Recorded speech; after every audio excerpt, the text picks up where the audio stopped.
Ram Ram Saram.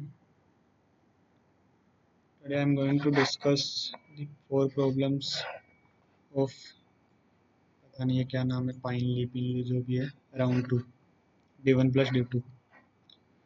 So let's read the problem. A channel.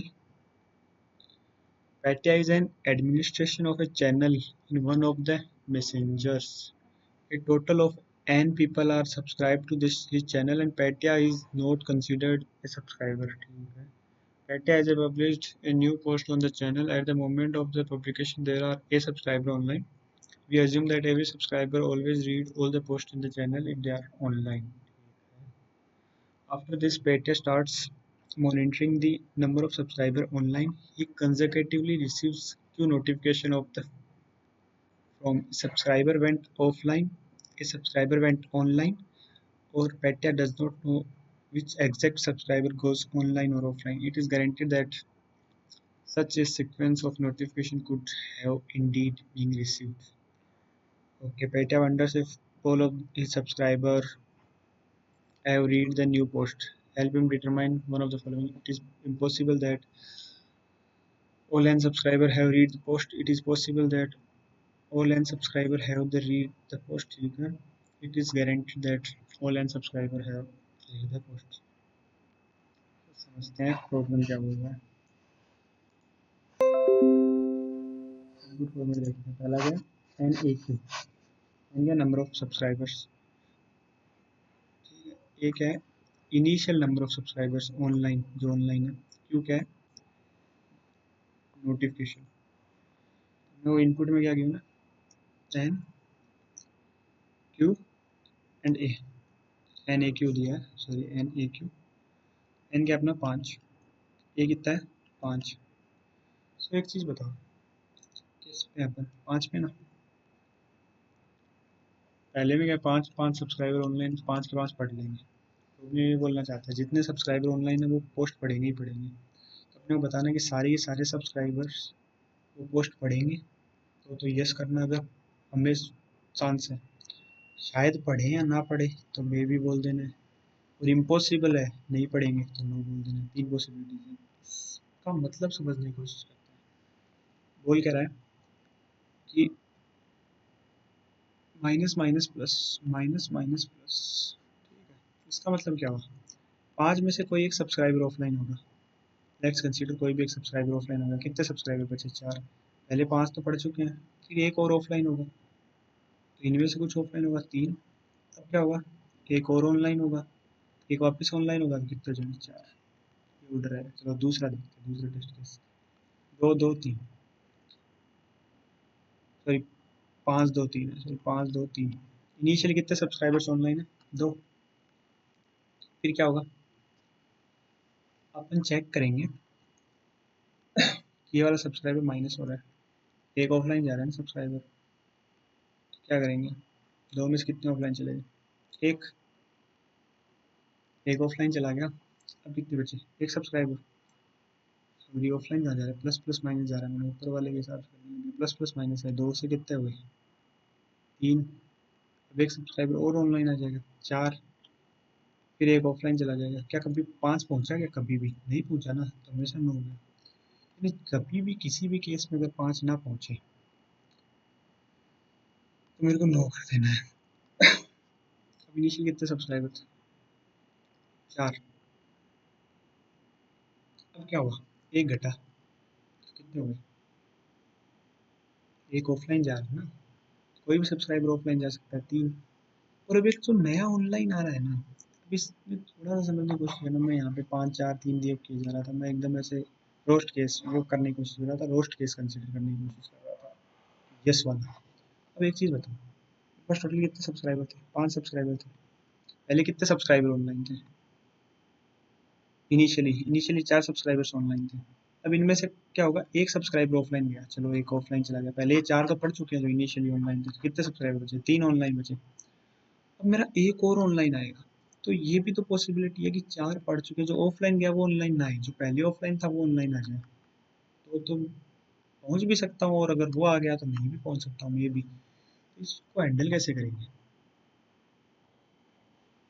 इसको कैसे handle करेंगे, एक चीज़ बताओ, ये कैसे मे बी और यस वाली केस क्या होगा, यस हमेशा यस क्या होगा, अपन अगर ए से चलेंगे, जब प्लस हो रहा है तब सब्सक्राइबर को ऐड कर देंगे और माइनस हो रहा है तब घटाते जाएंगे। जब भी कहीं भी ए अगर एन के इक्वल या एन से बड़ा पहुंचे, जब भी ए की वैल्यू, तो मैं यस कर दूंगा। मे बी का क्या कंडीशन होगा, एक मे बी देख लेते हैं, अगर दोनों ही नहीं है तो नो कर देंगे, ठीक है। मे बी और चेक करते हैं, मे बी क्या बोलूँगा मैं, मे बी के लिए, मे बी के लिए मैं बोलूँगा कि भाई मैं कर क्या रहा था, कि जो ऑफलाइन हो रहा है सब्सक्राइबर, ठीक है ऑफलाइन हो रहा है, वो पहले तो पढ़ चुका ही है, जो ऑफलाइन हो रहा है वो एक बार पढ़ चुका है ना, वो ऑनलाइन हो चुका है। जो नया प्लस हो रहा है ना, वो नया सब्सक्राइबर ऑनलाइन है, मतलब टोटल डिफरेंट, डिफरेंट क्या होंगे, डिफरेंट अगर मान लो मैं ये केस बेस्ट केस ये कंसिडर करके चलता हूँ, जो प्लस प्लस वाले हैं ना वो ऐड करूँ, माइनस वाले घटाऊंगा नहीं, इस बार ये समझ में आ रही है। नया सब्सक्राइबर, जो न्यू सब्सक्राइबर है, वो आके मेरी पोस्ट को देखे, तो मैं हमेशा जो ऑनलाइन आ रहा है वो नया सब्सक्राइबर आ रहा है, जो पहले पढ़ चुका है वो नहीं आ रहा, तो प्लस प्लस वाला कर रहा हूँ, तो जो ऑफलाइन हुआ उससे फर्क नहीं पड़ता, तो कितने पोस्ट पड़ेंगे ए और जितने प्लस के निशान थे वो ऐड हो जाएंगे, और अगर ये greater than equal to N है तो मे भी आएगा, अदरवाइज क्या आ जाएगा, बचेगा इसमें नो। ठीक है, let's see the code. N A Q का इनपुट ले लिया, स्ट्रिंग एस का इनपुट ले लिया, आंसर, तो मैं क्या कर रहा हूँ, काउंट का इनपुट ले रहा हूँ, तो मैं अगर मेरा ए कहीं भी अगर किसी भी केस में अगर ग्रेटर देन इक्वल टू पहुँचता है तो मैं आंसर को वन कर दे रहा हूँ, आंसर वन मतलब, आंसर का वन होने का मतलब मेरा बोलने का तरीका है यस, आंसर टू होने का मतलब मे बी, अदरवाइज क्या करना है, मेरे को नो करना है, ये करता जा रहा हूँ। और एक और तरीका क्या था, कि मैं काउंट वाले में क्या कर रहा हूँ, ओनली प्लस प्लस पे बढ़ाए जा रहा हूँ, अगर ये भी अगर आंसर जीरो है और ये है तो मैं क्या कर दूंगा मे बी, ऐसे नहीं। इस कोड को और बेटर तरीके से लिखा जा सकता था, पर आज दिन खराब था तो वही जस्ट इम्प्लीमेंटेशन ही दिमाग में आ रहा है। You are given a permutation p1 p2 pn of integers 1 to n. You can change the current permutation by applying the following operation several times. ठीक है, choose some x, okay, create a new permutation. First write down all the elements of p that are less than x without changing their order. Second, write down all the elements p that are greater than or equal to x without changing their order. For example, if the permutation is 6 4 3 5 2 1, then अगर मैं x is equal to 4 select कर रहा हूँ तो क्या हो जाएगा, सबसे पहले क्या प्रिंट करेगा, जो x से छोटे हैं उनका ऑर्डर 3 2 1, यही तो होंगे 3 2 1, इस ऑर्डर में आ जाएंगे, और फिर क्या आ जाएंगे, फिर कौन सा ऑर्डर आ जाएगा, 6 4 5 का बचा हुआ इस ऑर्डर में आ जाएंगे। तो मेरे को क्या करना है, बेसिकली परम्यूटेशन को शॉर्ट ही करना है, find the minimum number of operation you need to achieve P I is equal to I, यही 1 to n बनाने का, शॉर्ट करना है किसी भी एरे को, यही मान लो। तो यार इस प्रॉब्लम को समझने की कोशिश करते हैं, क्या बोलना है, आज एक बार में इम्प्लीमेंट हो ही नहीं कुछ, एक बार में इम्प्लीमेंट हो जाता है तो कॉन्टेक्स्ट अच्छा चला जाता है, इट्स ऑल अबाउट स्पीड। तो क्या होता है, मान लो परम्यूटेशन क्या, मैं एक बार ऐसे मानता हूँ पी जीरो पी वन ऐसे करके पी एन माइनस वन, मैं क्या करूँगा, कोई भी एक्स सिलेक्ट करूँगा, यार हमेशा इससे देखा करो, टेस्ट केस तो चेक करना ही है, पर पहले ये चेक किया करो, अगर इससे डायरेक्ट कुछ समझ में आना, अगर कोई भी पी आई की वैल्यू एक्स से छोटी है वो इस ऑर्डर में आ जाएगा, सबसे पहले वो आ जाएगा, फिर उसके बाद वो वाला आ जाएगा, ऐसे करके मैच हो जाएगा, ठीक है, ये दोनों ऐड हो जाएंगे तो नई सीक्वेंस जनरेट हो जाएगी, ठीक है। इस ऑर्डर में मेरे को शॉर्टेड करना है, चलो मैं इसको देखता हूँ सबसे, वन वाले केस में कुछ करने की जरूरत नहीं, टू वन को देखते हैं, टू वन में क्या होगा, X is equal to one लेने पे क्या हो जाएगा, वन और टू हो जाएगा, कितने ऑपरेशन के लिए, एक ऑपरेशन, 6 4 3 5 2 1, ये देखते हैं अच्छे से, 6 4 3 5 2 1, इसको अच्छे से देखते हैं। सबसे पहले एक चीज़ बताओ, मैं ऐसे करता हूँ कि हर एक ऑपरेशन में ये चीज़ अज्यूम करता हूँ, फिर इसको प्रूव करता हूँ, सबसे पहले वन वाला सबसे पहले आ जाए और फिर बाकी बचे हुए आ जाए, इस ऑर्डर में आ जाए, सॉर्टेड ऑर्डर में आए, जो भी अपना, या फिर कोई भी एक्स ऐसा सिलेक्ट करूँगा मिनिमम जिसमें शुरू के वन टू लेके एक्स, वन टू लेके एक्स शॉर्ट हो जाए और फिर क्या हो जाए, बाकी बचे हुए आ जाए, फिर बाकी एरे को शॉर्ट करना रहेगा, ये वाला शॉर्ट हो चुका है वन टू एक्स, तो इसमें मैं क्या सिलेक्ट करना पड़ेगा, X is equal to one ही करना पड़ेगा, क्योंकि X is equal to two कर लगा टू वन आ जाता है, X is equal to one किया मैंने, वन आ गया, फिर क्या किया, X is equal to two करूँगा, तो 3 कर लेता तो 3 2 आ जाता, तो मैं क्या कर लिया 2 कर लिया, 2 आ गया। फिर बचा हुआ ये एरे बच गया, तो मैं क्या करूँगा x इज इक्वल टू 3 कर लूँगा, 3 कर लिया भाई। अब क्या करूँगा मैं x इज इक्वल टू 4 कर लूँगा, x इज इक्वल टू 4 नहीं, x इज इक्वल टू 5 करूँगा, तो क्या होगा मेरा 4 5 आ जाएगा। ठीक है, फिर क्या करूँगा x इज इक्वल टू 6, अब 6 कर लूँगा, 6 आ जाएगा। ये 4 5 6 अपने आप अरेंज हो गया, एक ऑपरेशन करने की जरूरत नहीं पड़ी लास्ट वाला। कितने ऑपरेशन करने पड़े भाई, 4 ऑपरेशन। अब यार इसको समझने की कोशिश करते हैं मैं कैसे कोड लिखूँ। एक चीज़ बताओ, जैसे मेरे को 1 को सबसे पहले लाने के लिए मेरे को कुछ शॉर्ट करना पड़ेगा ना। 1 2 3 है मान लो, जैसे 1 सबसे पहले आ चुका है, मान लो एक ऑपरेशन इसको सबसे पहले लाने में लग गया, एक ऑपरेशन लग गया। ठीक है, एक ऑपरेशन 1 को सबसे पहले लाने में लग गया, तो क्या 2 और 3 है ना, वो इस ऑर्डर में अपने आप आ जाएंगे क्या। मैं 2 पे आता हूँ, मान लो 2 के लिए मैं क्या चेक करूँगा, 2 को लाने में लगेगा ही नहीं लगेगा। अगर 1 मेरा पहले से अरेंज्ड है, 1 मेरा पहले से अरेंज्ड है, अगर मैं इस ऑर्डर में चल रहा हूँ इधर से इधर की तरफ, और 1 मेरा पहले से विजिटेड है, कि मैं 1 को विजिट कर चुका हूँ, पहले पे ले जा चुका हूँ, तो क्या 2 पे मेरे को काउंट करने की जरूरत है, नहीं, अपने आप 2 अपनी सही जगह पे आ जाएगा। ऐसे 3, यानी कोई भी आई, कोई भी वैल्यू एक्स है, उसको उसकी सही स्थान पे लाने के लिए क्या मेरे को कोई ऑपरेशन करने की ज़रूरत है। तो अगर x माइनस वन अपने पहले स्थान पे, पहले से सही स्थान पे है, तो कोई ज़रूरत नहीं है, अदरवाइज ज़रूरत है। तो सही स्थान से मैं बोलना क्या चाहता हूँ, यही आइडिया लॉजिक बनेगा इसका। सही स्थान से मैं ये बोलना चाहता हूँ, कोई भी एरे है ना, मैं P0 P1 इधर से ट्रैवर्स करना शुरू करूँगा। ठीक है, मान लो मैं किसी पी आई पे हूँ, अब मैं ये पी आई को चेक करूँगा कि क्या ये अपनी सही स्थान पे पहुँच गया है। कैसे बोल सकता हूँ, अगर Pi-1 है, अगर वो अपने सही स्थान पे पहुंच गया ना, तो पी आई भी पहुंच जाएगा, क्योंकि उससे पहले अगर Pi-1 एग्जिस्ट करता है, तो मतलब मैं पी आई एक्स की कोई भी वैल्यू सिलेक्ट करके इसको ऐसे सॉर्टेड ऑर्डर में लिख सकता हूँ। एक्स मेरे को बड़ा चुनना पड़ेगा, और मान लो उल्टा कर रहा हूँ है ना, Pi-1 अगर विजिट है। एक बार कोड देखते हैं, कोड देख के अच्छे से मैंने क्या किया, विजिटेड फॉल्स मार्क कर रखा है, इसका इनपुट ले रहा हूँ, वही किया मैंने। Pi-1 अगर विजिटेड है मेरा, मतलब विजिटेड है अगर, तो मैं विजिटेड नहीं है अगर, तो मैं क्या करूँगा, मेरे को उसको सही स्थान पे लाने के लिए कुछ ऑपरेशंस करने पड़ेंगे, आंसर में ऐड कर रहा हूँ, आंसर प्लस प्लस। फिर क्या होगा, इसको मैं ट्रू मार्क कर दूंगा, जीरो क्लियर। अदरवाइज क्या होगा, मैं आंसर तो ऐड नहीं करूँगा, पर इसको ट्रू तो मार्क करना पड़ेगा मेरे को। इसको ऐसे भी लिखा जा सकता है, एल से हटा के सीधा बाहर लिख सकते थे। वही है, आज मैंने बहुत रस्टी रस्टी इम्प्लीमेंटेशन की है, तो फिर भी चलता हूँ, आगे देखना।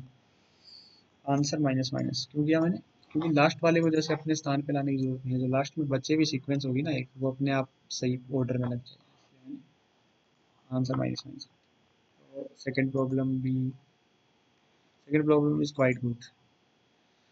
Now we are going to solve the third problem, C, max repetition. You are given an array a1, a2 and an of pairwise distinct integer from 0 to n. Consider the following operation consecutively for each I from 1 to n in this order. Replace ai with, पता है मैंने contest के time पे problem पढ़ रहा था ना, यहाँ पे an नहीं देखा, ai देख लिया मैंने। मतलब ऐसे ए एन लिखा हुआ था, पर मैंने ऐसे समझ लिया, मैंने सोचा ए आई तक ही करना चाह रहा हूँ मैक्स, वो रिप्लेस कर रहा है इससे, तो मैंने प्रॉब्लम को वैसे सॉल्व कर लिया। और एक चीज़ अपने आप बिना पढ़े कंसिडर कर ली, कि सीक्वेंस है ना पूरी एक साथ बदलेगी, जैसे AI-1 तक बदल दिया ना, तो फिर ऐसा नहीं है कि ए आई के लिए AI-1 वाली प्रीवियस वैल्यूज ही नहीं है। ये ऐसे मैंने मान लिया था, और ऐसे मैंने पूरी प्रॉब्लम सॉल्व की। फिर मैंने देखा सैंपल पे चल रहा है यार, गलत आ रहा आउटपुट, तो मैंने प्रॉब्लम दोबारा करी। तो वही है, अगर दिन खराब होगा तो ऐसे छोटी छोटी गलतियाँ होती हैं, तो ये तो कभी कभार होगा ही। Max a1 a2 and an, here max of a collection of integer c1 c2 cn is defined as the smallest। Max का पता है ना अपने को क्या होता है, कि कोई भी मान लो इंटीजर्स है c1 c2, इनमें से जो maximum integer, maximum sorry minimum, minimum positive, minimum non negative integer जो कि इस एरे में एग्जिस्ट नहीं करता। ठीक है, तो इसका मैक्स क्या होगा, 3 एग्जिस्ट नहीं करता ना, मिनिमम वही तो है, 0 भी करता है, 1 भी करता है, 2 भी करता है, ठीक है। Okay, print the array after applying के ऑपरेशंस। देखो यार, टेस्ट केस मैं नहीं देखना चाहूँगा, इस प्रॉब्लम में टेस्ट केस की जरूरत नहीं है। टेस्ट केस फिर देख लेने चाहिए वैसे तो, कभी कभार कॉन्टेस्ट में, पहले मैं कभी नहीं देखता था, वही है, देखने गया तो टाइम, प्रॉब्लम सॉल्व करने में ज़्यादा टाइम लग जाएगा, ये भी तो गलत है। तो मैं प्रॉब्लम को समझने की कोशिश करता हूँ। A0 A1 AN, एक चीज़ बताओ, इसमें एक चीज़ सबसे मेन कंडीशन पता है क्या लिखी, ये लिखिए, A1 से लेके AN of pair wise distinct integer from 0 to n। इसका मतलब क्या पता है, कितने नंबर्स हैं टोटल, n नंबर्स हैं, कितने नंबर्स हैं, n नंबर्स हैं, और मेरे को करना क्या है, और टोटल मेरे पास कितने, कौन कौन से नंबर है, 0 से लेके n तक सारे पॉसिबल कितने नंबर्स हैं, n+1 नंबर्स। तो एक चीज़ कोई मेरे को बता सकता है इसका मैक्स क्या होगा। टोटल मेरे पास 0 से लेके n तक जो भी नंबर है, जो नंबर इसमें एग्जिस्ट नहीं करता, n नंबर्स तो इसमें एग्जिस्ट करते हैं, जो भी नंबर इसमें एग्जिस्ट नहीं करता, मान लो x है, उसको मान लो मैक्स है, वो उसका मैक्स होगा, ठीक है। पहले ऑपरेशन के बाद क्या होगा, पहले ऑपरेशन के बाद क्या होगा, अपने को के ऑपरेशन के बाद सीक्वेंस बतानी है, सबसे पहले पहले ऑपरेशन के बाद क्या होगा ये चीज़ देखते हैं। A0 की जगह क्या हो जाएगा, टोटल का मैक्स लेना है तो MEX रिप्लेस। अब एक चीज़ बताओ, पूरे एरे के अंदर कौन सा एलिमेंट नहीं बचा, A0 को मैंने किसके साथ रिप्लेस कर दिया, मैक्स के साथ, बाकी सब तो सेम है, बाकी सब n-1 इंटीजर्स हैं और एक ही है n इंटीजर्स, तो कौन सा n+1, टोटल n+1 इंटीजर्स थे, कौन सा इंटीजर रह गया जो नहीं अवेलेबल है, A0। तो अब टोटल मैक्स क्या होगा, टोटल एरे का A1 के लिए A0। अब एक चीज़ बताओ, मैंने A1 को किससे रिप्लेस कर दिया, A0 से, तो कौन सा इंटीजर हट गया एरे में से जो अवेलेबल नहीं है, A1 अवेलेबल नहीं है, बाकी सब अवेलेबल है, तो मैं यहाँ पे क्या आ जाएगा, A1 आ जाएगा, ऐसे करके यहाँ पे क्या आ जाएगा, n-1 आ जाएगा, नहीं आ जाएगा, आफ्टर किया एक ऑपरेशन। एक चीज देखो, आगे सरका है, अब सेकंड ऑपरेशन के बाद क्या होगा, अब इस टोटल एरे का मैक्स क्या है, टोटल एरे का मैक्स क्या है, an क्या आ जाएगा, सबसे पहले जो पहले वाला an था, मतलब an-1 तक, तो ये शिफ्ट हो गया, सॉरी मैंने A01 से an-2 लिखूंगा, मैं an-1 हो जाएगा ये, ठीक है, यहाँ पे भी an-1। अब मैं क्या करूंगा, यहाँ पे पहली जगह क्या आ जाएगा, an-1 आ जाएगा, और फिर यहाँ पे क्या हो जाएगा, MEX आ जाएगा, आगे क्या हो जाएगा, A0। ऐसे शिफ्ट कर सकता हूँ क्या मैं, ये चीज़ मेरे को बोल सकता है, बता सकता है क्यों, क्योंकि ये हटेगा मान लो MEX आने पे। अब इस पोजीशन पे मैक्स क्या होगा, ये वाला मैक्स ही तो होगा, क्योंकि ये हट गया है एरे में से। बेसिकली क्या हो रहा है, रोटेट हो रहा है, इसको अच्छे से हैंडल कैसे कर सकते हैं, और ज़्यादा, वरना तो तुरंत क्लिक कर जाता है कि इसको n+1 का बना रहा हूँ मैं, क्या मेरे को रोटेशन वाला ही प्रोग्राम लिखना है, तो करना क्या है मेरे को, सीधा बताओ मेरे को क्या करना है, मेरे को ये करना है कि मैं क्या करूँगा, n+1 साइज का एरे मान लूँगा, जिसमें पहली इंडेक्स पे क्या होगा, इम्प्लीमेंटेशन, बेटर इम्प्लीमेंटेशन क्या होगा, बता सकते A0 A1 ऐसे करके an-1 तक, और an पोजीशन पे मैं क्या करता हूँ, मैक्स भर दूंगा जो अवेलेबल नहीं है।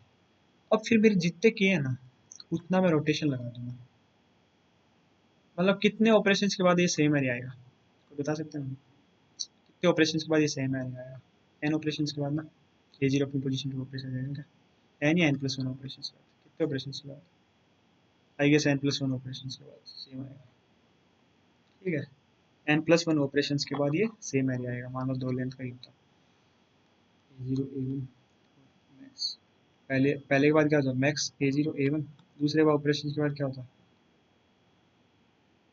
A1 मैक्स A0, तीसरे ऑपरेशन के बाद क्या होता है, A0 A1 मैक्स। टोटल कितनी, दो लेंथ थी ना इसकी, टोटल कितने ऑपरेशन, 3 ऑपरेशन, मतलब n+1 ऑपरेशन के बाद क्या होगा, सेम होगा, के सेम में के परसेंट क्या ले लूंगा, n+1 ले लूंगा। अब जितना भी बचा ना, उतने का रोटेशन लगा दूंगा इस पर मैं, A0 कौन सी पोजीशन पे पहुंच जाएगा आफ्टर के ऑपरेशन, ये 0 + k पे पहुंच जाएगा ना, इसी पोजीशन पे पहुंच जाएगा,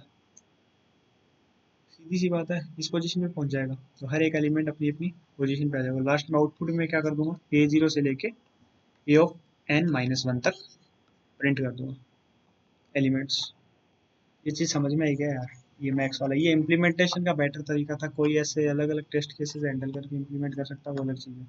ये सबसे अच्छा इम्प्लीमेंटेशन का तरीका था जो मेरे दिमाग में आया। तो इनिशियली मैंने क्या किया था, प्रॉब्लम को भी, वो वाली प्रॉब्लम भी सॉल्व करने ट्राई करना। मैंने पूरी प्रॉब्लम सॉल्व कर ली थी, मतलब दोगुना टाइम खा लिया मैंने। आई, जो आई, AI क्या चेंज हो रहा है, बोनस प्रॉब्लम मान लो इसको, 1 से लेके आई तक जितने भी हैं उनके मैक्स को रिप्लेस करना है। तो फिर के ऑपरेशन के बाद क्या आएगा? ये प्रॉब्लम इससे इजी बोलूँ या टफ, पता नहीं, इजी है मेरे हिसाब से ये वाला भी। तो हो जाएगा ये प्रॉब्लम, ये ट्राई करना है इसको कैसे, सोचो प्रैक्टिस हो जाएगी मैथ्स वाले प्रॉब्लम्स की। एक बार कोड देख लेते हैं इसका।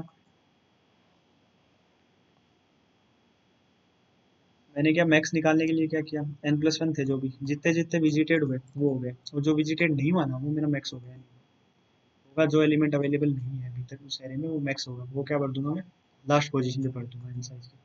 अब मेरे को क्या करूँगा मैं, के पोजीशन से रोटेट कर दूंगा उसको, ठीक है। इसके साथ मैं उसके बिना भी करता ना तो भी काम हो जाता। ऐसे मैं रोटेशन का प्रोग्राम लिखा है मैंने। तो फिर क्या, 0 से n तक BRI प्रिंट कर दिया।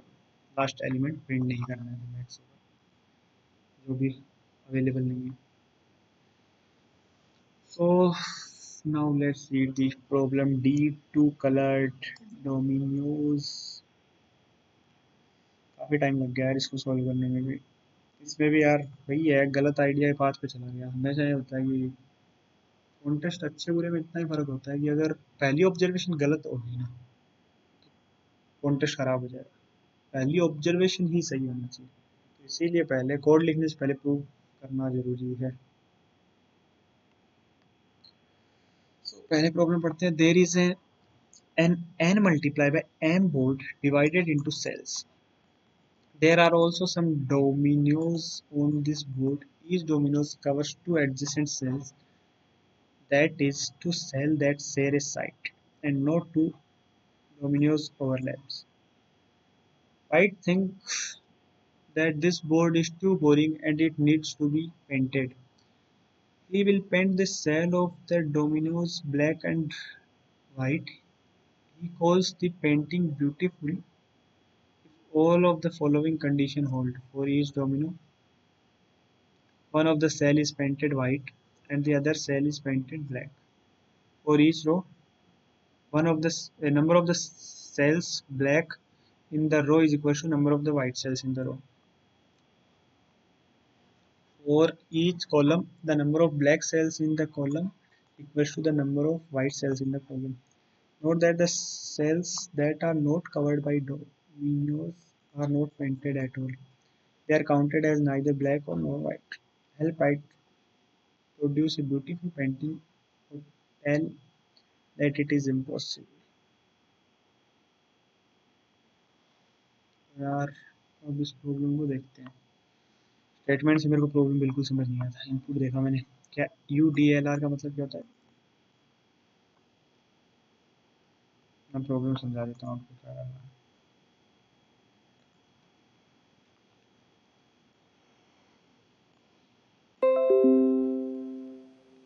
टेस्ट केस देख के मेरे को समझ में आए थे, प्रॉब्लम मेरे को समझने में दिक्कत है। क्या डोमिनोज है, वो उस तरीके से हो सकता है। इसके दो तरीके हो सकते हैं, या तो ये वाला, एक ब्लैक होगा कोई भी, या ये वाला L to R, left to right. और ये क्या होगा, अप एंड डाउन वाला होगा। इसमें होगा ये वाला, और क्या होगा ये वाला, ठीक है। तो इसमें करना क्या है अपने को, किसी भी एक को ब्लैक दे सकता हूँ। इनिशियली पता नहीं है मेरे को ब्लैक वाला रखना है या व्हाइट वाला रखना है, कुछ भी L टू R गिवन है, मतलब एक ऐसा डोमिनोज गिवन है। इसमें से एक को ब्लैक करना है, एक को व्हाइट करना है, एक को वैसे वैसे छोड़, मतलब एक को व्हाइट रख देना, एक को ब्लैक रख देना, या ब्लैक को व्हाइट, ऐसे कुछ भी रख सकता है। ऐसे ही अप एंड डाउन वाले में कुछ भी रख सकता है। तो ऐसे ब्लैक एंड व्हाइट की जो भी परम्यूटेशन पॉसिबल है वो रख के मेरे को वो वाला मैट्रिक्स रिटर्न करना है, जिसमें क्या होगा, नंबर ऑफ व्हाइट्स है ना हर किसी भी रो में is equals to number of black, और सेम विथ कॉलम, हर एक कॉलम। तो यार मेरे दिमाग में पहला जो आइडिया आया था ना इसका, मैंने पहला टेस्ट केस देखा तो ये देखा कि यार वाइट वाइट वाइट क्योंकि कनेक्टेड कंपोनेंट होगा ना, मैंने ऐसा मान लिया। एल और आर से मेरे को फर्क नहीं पड़ता। पहले मैंने पहला जो मेरा आइडिया था, मैं ये भी बताऊंगा कि कौन से टेस्ट केस पे वो फेल करेगा। तो बहुत लोगों के दिमाग में ये है ग्राफ वाला आइडिया, बीएफएस वाला यूडी।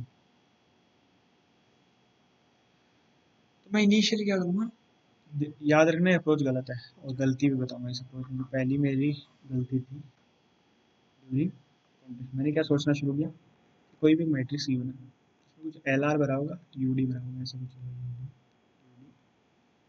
सबसे पहले मैं जीरो वाला केस मैंने जो सोचा ना, वो मैं बोला कि चलो जनरेट करने के बाद है ना मैं चेक करूँगा। पहले मेरे दिमाग में अगर किसी में एल और आर या फिर एल आर यू डी जो भी है, चार पॉसिबिलिटी है और एक स्टार वाली पॉसिबिलिटी, इनके जो नंबर है ना काउंट, हर एक रो में इवन होनी चाहिए और हर एक कॉलम में इवन होनी चाहिए। अगर ओड है तो सीधा माइनस होगा। ठीक है। अब मेरे को जो आइडिया मैंने सोचा, मैं मान लो ऐसा है कुछ connect L R U D ऐसे करके कुछ बनना है। अगर ये वाला और ये वाला एक दूसरे से कनेक्टेड नहीं है, दो कंपोनेंट है, दो कंपोनेंट है जिसमें भी एल आर यू डी बीच में कुछ स्टार स्टार ऐसा आ गया, डॉट डॉट डॉट। अगर मैं इसमें सेटिस्फाई करवा दूँ कंडीशन, इसमें कैसे सेटिस्फाई करूँगा, मान लो पहला ब्लैक से स्टार्ट किया मैं, ये वाला है ओड इवन वाला केस बन चुका है ना, थोड़ा फंस रहा है, यू डी मान रहे हैं। ठीक है, तो ब्लैक वाइट, तो ये क्या होता है वाइट, अपोजिट रख रहा हूँ मैं आसपास जो भी है। इसको क्या रखता हूँ ब्लैक, इसको क्या रखता हूँ वाइट, नहीं सॉरी ब्लैक और वाइट ऐसे रख दूंगा मैं। तो ये कंडीशन सेटिस्फाई कर रहा है, ये भी कर रहा है, सारी कंडीशन सेटिस्फाई हो रही है इसमें। तो ये सेल सेटिस्फाई कर गया।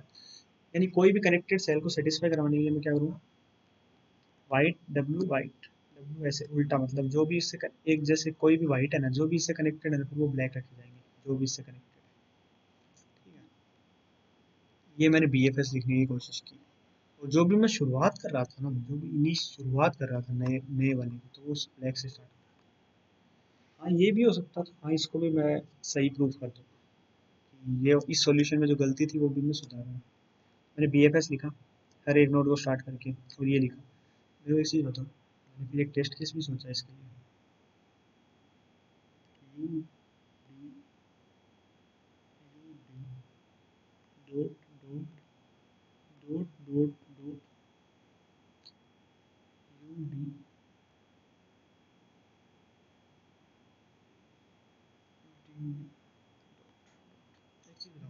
मैं क्या करता हूँ, इसको ब्लैक वाइट ब्लैक वाइट ऐसे इम्प्लीमेंट करते हैं। ठीक है, इसको क्या करता है ब्लैक वाइट ब्लैक वाइट। क्या इसमें नंबर ऑफ ब्लैक्स इक्वल है, नहीं है ना। मेरा तरीका तो ये था, मैं इनिशियल ब्लैक से कर रहा था, ये वाला चलो अलग से हैंडल हो गया, सही ऑल सेटिस्फाई, ये भी ऑल सेटिस्फाई कर रहा है। तो दोनों मर्ज हो गए, सेटिस्फाई कर रहे हैं नहीं कर रहे। और इवन ये भी नहीं हो रहा, क्या बोलते हैं, एक गलती और है इसमें, D U D U D U D U D. इस कॉलम में कितना, एक ही तो है यू, वैसे इसमें दो है, चलो ये तो ठीक है, ये भी एक ही है, तो ये अलग से भी सेटिस्फाई नहीं कर रहा। तो मेरा ये सॉल्यूशन मैंने लिख लिया था, और इसमें दो पेनल्टीज भी खाई हैं मैंने, यू कैन सी हियर। ये रहा मेरा कोड जो मैंने लिखा था।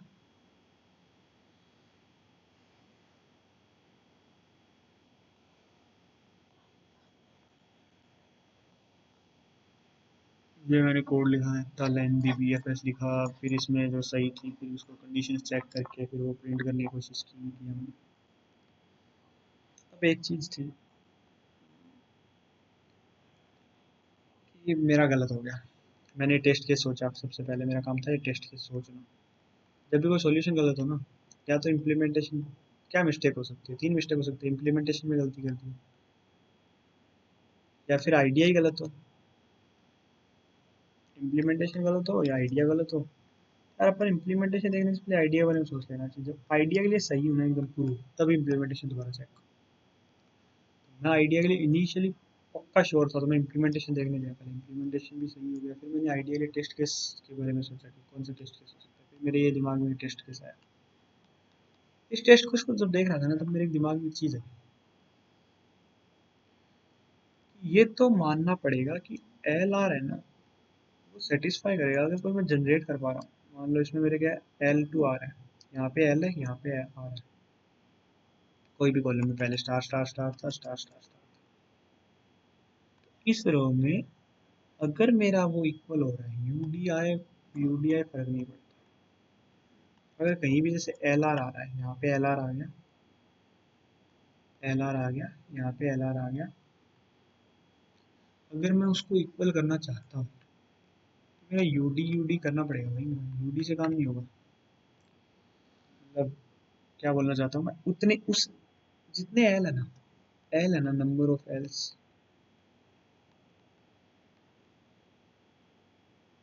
जो भी है, अगर एक एल आ गया ना, अगला एल अगर अवेलेबल है, मान लो किसी एरे में ऐसा है, अलग अलग सोचो, जैसे एल आर ऐसा, एल है वहाँ पे, आर तो होगा ही होगा, ये तो मानते हो ना। तो मैं एल को हैंडल कर लूंगा, आर अपने आप भरा जाएगा। एल को भरना है और यू को भरना है, यूडी में डी अपने आप भरा जाएगा, ठीक है। अब मैं क्या करूँ, मैंने क्या सोचना शुरू किया कि मैं एल आर को भर रहा हूँ, एल को भर रहा हूँ, तो आर अपने आप भरा जा रहा है, आर से फर्क नहीं पड़ता, आर को भूल जाओ, एल को देखता हूँ। एल एल एल तीन एल पूरे इंडेक्स में, इसको मैं वाइट कर दूँ, इसको मैं ब्लैक कर दूँ, इसको मैं वाइट, ठीक है। इसको वाइट कर दिया, इसको ब्लैक कर दिया, इसको वाइट, ठीक है। मान लो तीन है, क्या तीन पॉसिबल है क्या? कोई मेरे को ये बता सकता है तीन एल अगर क्या पॉसिबल है? अगर कोई करेक्ट है तो ऐसा हो सकता है कि किसी को में तीन ही एल आए, कोई एक ऐसा केस जनरेट करके दिखा दो मेरे को, कोई में तीन ही एल आए। गलत आएगा हमेशा ही, अगर even number of odd number of else है तो एक एल भी पॉसिबल नहीं भाई।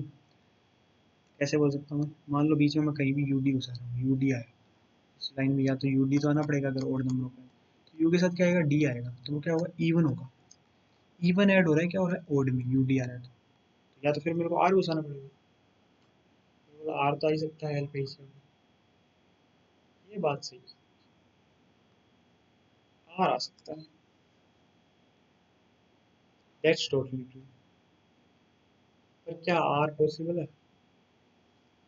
यहाँ पे तो आर आ गया, पर क्या यहाँ पे एल है पीछे की तरफ, तो क्या यहाँ पे, अब सोचो यहाँ पे एल क्या हो गया, कितने एल हो गई, ओड एल हो गया। क्या यहाँ पे कोई मेरे को सोच के बता सकता है क्या यहाँ पे एल आ सकता है? नहीं आ सकता, क्योंकि आगे क्या है, एल भरा हुआ है।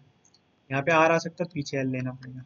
पर छोड़ो, आर को क्यों भरूँ मैं, वापस वही सी सीक्वेंस में जा रहा हूँ, ओड ओड बना के छोड़ दे रहा हूँ वापस, अगर जितने एल आर भर रहा हूँ तो यूडी से काम चलाना पड़ेगा। यूडी अगर भरने गया तो क्या होगा, इवन होगा। एक चीज मैं बोल सकता हूँ ना, कि नंबर ऑफ एल्स होंगे ना जितने भी लाइन में, नंबर ऑफ एल्स वो क्या होंगे, इवन होंगे। वो तो मैंने मतलब शायद मैंने ज़्यादा टफ ऑब्जर्वेशन सोची हुई उसको, मेरे को लग रहा है ये जितने नंबर ऑफ सॉल्यूशन है ना यार, बहुत ज़्यादा चीटिंग हो रही है, अभी सॉल्यूशन लीक हो जाए, इतने पॉसिबल नहीं है। या तो कुछ इसका और आसान तरीका होगा, वो अब लास्ट में देखेंगे अभी थोड़ी देर में। पर मैंने जो सोचा वो बताता हूँ, फिर क्या नंबर ऑफ एल्स होंगे ना जितने भी, वो इवन होंगे। नंबर ऑफ एल्स इवन है तो नंबर ऑफ आर्स क्या होंगे, अपने आप इवन होंगे। यू और डी का देखो, मैं पहले क्या देख रहा था मैट्रिक्स को, यू डी एक तरीके से एल आर ही तो है, ऐसे एलिमेंट को मैं क्या कर दिया, ऐसे ही तो कर दिया, यू डी एल आर है। ऐसे देख लो, मैट्रिक्स को उल्टा देख लो तो वो एल आर बन जाएगा। मतलब कोई भी मैट्रिक्स को ऐसे कर दो, रो वाइज को कॉलम वाइज एडजेसेंट, मतलब वो ले लो, ए ट्रांसपोज ले लो, एल आर ही बन जाएगा। तो नंबर ऑफ एल अगर सेम है तो नंबर ऑफ यूज भी सेम होंगे ना, यूज किस में सेम होंगे, एल किस में सेम थे, एल ऐसे सेम हो वो जरूरी नहीं है भाई, ऐसे पर कॉलम्स में एल है ना वो सेम होंगे, ऐसे नंबर ऑफ यूज है ना, कॉलम्स में क्या होंगे, रोज में क्या होंगे, सेम होंगे। ये चीज मैं बोल रहा हूँ, मैंने क्या चीज प्रूव की, नंबर ऑफ एल्स है ना, मैं ये चीज प्रूव कर चुका, नंबर ऑफ एल्स हैं, एल्स इन ए रो, तो रो नहीं कॉलम, वो क्या होगा, इवन होगा हमेशा।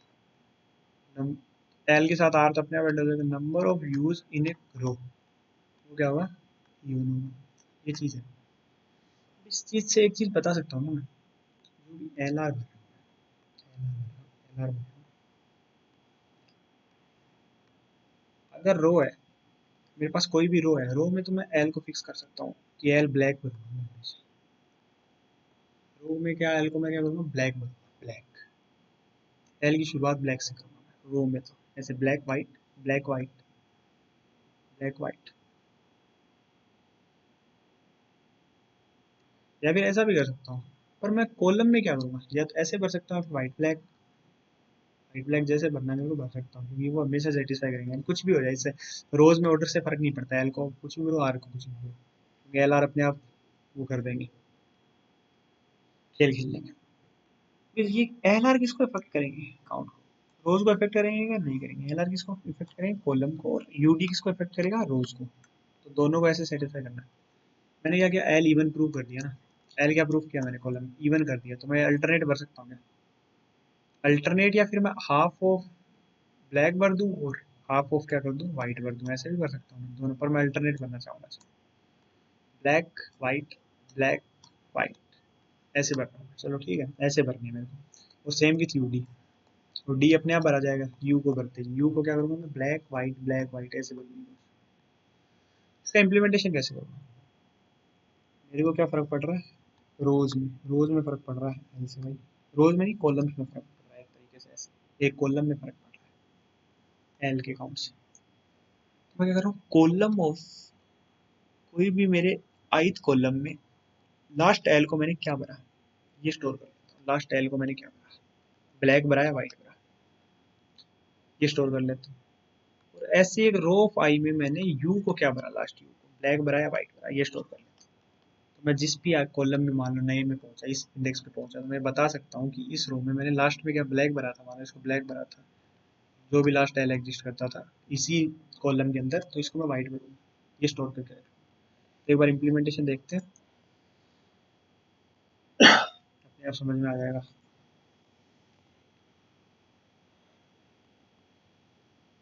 मैंने क्या किया, यही किया,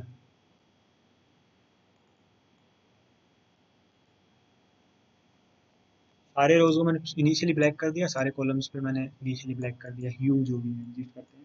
मैंने क्या किया, आई से एन तक वही इन चलना स्टार्ट किया। अगर मेरा यू है, तो मैं क्या करूँगा, रो में चेक करूँगा कि रो आई पे क्या एग्जिस्ट करता है। रो आई पे पहले अगर ब्लैक एग्जिस्ट करता है, तो मैं क्या इसको किससे भर दूंगा, वाइट से कर दूंगा। अदरवाइज इसको किससे भर दूंगा, रो आई क्या हो जाएगा, मेरा ब्लैक का क्या हो गया, वाइट हो जाएगा, लास्ट इनिशियल। और जो इसका यू का डी है, आई प्लस वन कोमा जे पे होगा, वो ब्लैक हो जाएगा, क्योंकि वाइट का ब्लैक उल्टा आ जाएगा, ठीक है। और अगर ऐसा नहीं था, रो आई क्या था, वाइट था, एल्स के केस में, तो मैं क्या करता, इसको ब्लैक कर देता, और इसको क्या होता, वाइट वाला क्या हो जाता, ब्लैक हो जाता, और ये क्या हो जाता, वाइट हो जाता, ठीक है।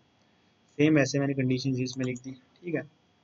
फिर मैंने क्या कर लिया, यहाँ पे चेक कर ली कंडीशन, मेरे को अलग से चेक करने की जरूरत नहीं थी, मैं यहाँ पे कुछ इनको क्या कर सकता था, ओड इवन काउंट कर सकता था, या फिर ओड इवन काउंट करने से मतलब क्या, ब्लैक से स्टार्ट किया, ब्लैक वाइट खत्म किस पर होना चाहिए, जो कॉलम है लास्ट कॉलम वो किस पे खत्म होना चाहिए, वाइट पे खत्म होना चाहिए, यानी सारे के सारे कॉलम्स क्या होने चाहिए,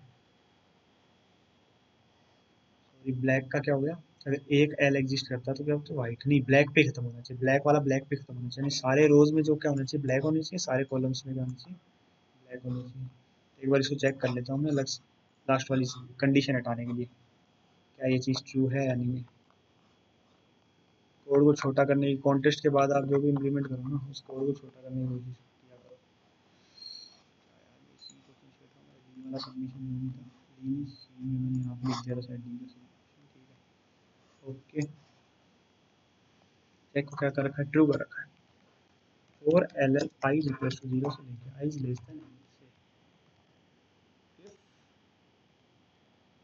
रो I is equal to not equal to black, black क्या चेक क्या जाएगा, फॉल्स हो जाएगा।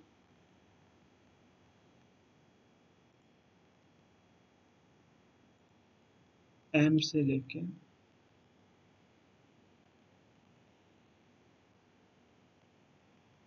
फॉल्स हो जाएगा, तो दिस, अब शायद ही काम,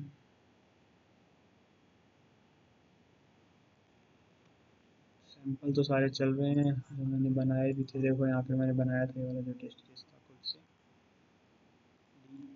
सबमिटेड, काम करेगा यार